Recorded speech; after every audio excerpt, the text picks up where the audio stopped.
పెద్దదోర్నాలోని Sivamanikanta Bharat gas agency నందు proprietor Lakshmi Narasimha ఆధ్వర్యంలో ప్రధానమంత్రి ఉజ్వల యోజన పథకం కింద ఉచిత గ్యాస్ కలెక్షన్ 26 మంది లబ్ధిదారులకు దోర్నాల మండల భారతీయ జనతా పార్టీ కన్వీనర్ సురవరం గడ్డి వీరారెడ్డి లబ్ధిదారులకు పంపిణీ చేశారు. సందర్భంగా ఆయన మాట్లాడుతూ ప్రధానమంత్రి నరేంద్ర మోడీ పేదలకు అండగా ఉంటారని, రానున్న రోజుల్లో కేంద్ర బీజేపీ ప్రభుత్వాన్ని మీరందరూ లబ్ధిదారులుగా పేదరికం పారదోలి మరల కేంద్రంలో 2024 ఎన్నికల్లో మరొకసారి నరేంద్ర మోడీని ప్రధానమంత్రి చేయాలని ప్రజలకు తెలియజేశారు. ఈ కార్యక్రమంలో state council member B Mallareddy, Ravikrindi Subbaratnam తదితరులు పాల్గొన్నారు.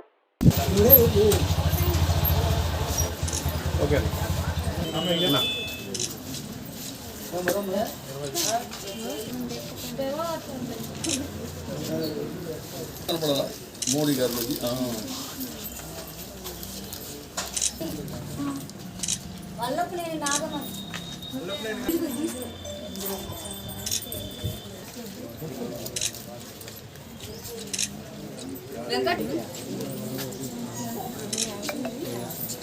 మల్లేశ్వరి,